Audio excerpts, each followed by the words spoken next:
আসসালামু আলাইকুম। আপনাদের সবার জন্য শুভকামনা। আজকে আপনাদের সামনে নতুন একটা টপিক নিয়ে কথা বলবো। বিষয়টা হচ্ছে ভ্যাটের একটা বিষয়, বিন সার্টিফিকেট। এই বিন সার্টিফিকেট কি? Business identification number. অর্থাৎ আপনি যে বিজনেস করেন বা ব্যবসা করেন, তো এটার জন্য একটা সরকার বা রাজস্ব বোর্ড একটা নির্ধারিত নিয়মে আপনার জন্য একটা সার্টিফিকেট, যেটাকে বলে বিন সার্টিফিকেট, ইস্যু করবে। তো এই বিন সার্টিফিকেট কেন আপনারা নেবেন, বা এই বিন সার্টিফিকেট দিয়ে কাজটা কি? এই বিন সার্টিফিকেটের প্রথমে যে কাজটা, সেটা প্রথম কাজ হচ্ছে আপনারা ব্যবসার জন্য বিভিন্ন ঋণ টিন যেগুলো নেবেন, এই বিন সার্টিফিকেট না থাকলে আপনাদের ব্যবসার যে ঋণ, এটা কিন্তু আপনারা ব্যাংক থেকে পাবেন না। কারণ এই বিন সার্টিফিকেট ব্যবসার ঋণের জন্য বাধ্যতামূলক। সেই ক্ষেত্রে আপনাদের বিন সার্টিফিকেট থাকতেই হবে। এছাড়া আপনারা বিভিন্ন সময় বিভিন্ন টেন্ডার নিয়ে থাকেন। এই টেন্ডার নিতে গেলেও কিন্তু বিন সার্টিফিকেট আপনাদের দেখাতে হবে। এই বিন সার্টিফিকেট যদি না দেখাতে পারেন, তাহলে আপনাদের নামে যে টেন্ডারটা ইস্যু হওয়ার কথা ছিল, এটা হবে না। এছাড়া বিন সার্টিফিকেট না থাকলে সরকারের যে রাজস্ব, অর্থাৎ আপনার কাছ থেকে ব্যবসার জন্য যে ভ্যাটটা নেবে, সেটাও কিন্তু সরকার নিতে পারবে না। অর্থাৎ আপনার জন্য, আপনার ব্যবসার যে আইডেন্টিফিকেশন, এটার জন্য এবং সরকারের, অর্থাৎ দেশের উন্নতির জন্য বিন সার্টিফিকেটটা খুবই জরুরি হয়ে দাঁড়ায়। যে কারণে বিন সার্টিফিকেট, আপনি যদি ব্যবসা করেন এবং আপনার যদি ব্যবসায়িক প্রতিষ্ঠান থাকে, সেক্ষেত্রে অবশ্যই আপনার বিন সার্টিফিকেট কিন্তু নিতে হবে। এই বিন সার্টিফিকেট যদি আপনারা পেতে চান, তাহলে কি কি ডকুমেন্ট আপনাদের লাগতে পারে?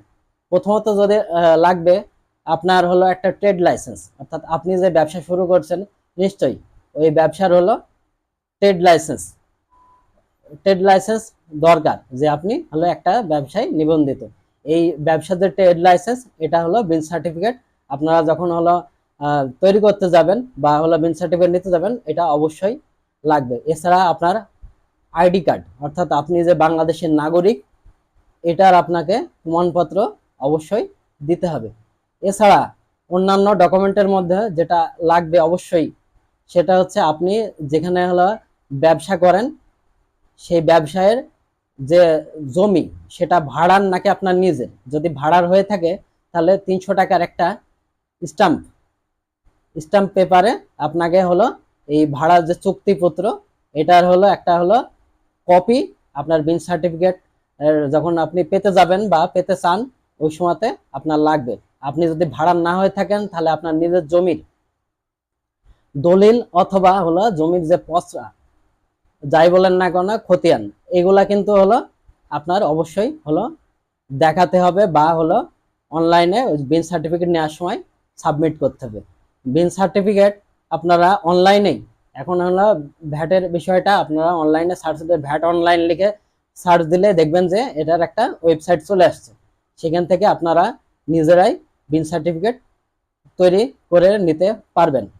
এছাড়া বিন সার্টিফিকেটের আরো যেটা উপকারিতা আছে, আপনার বিজনেস যদি অনেক বড় বিজনেস হয়, সেখানে আমদানি এবং রপ্তানির জন্য, ঠিক আছে, সেখানে অবশ্যই আপনার কিন্তু বিন সার্টিফিকেট দেখাতে হবে।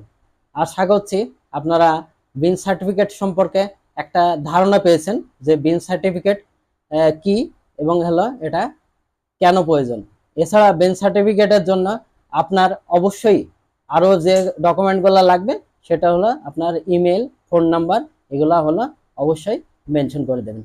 ধন্যবাদ সবাইকে, ভালো থাকবেন আপনারা।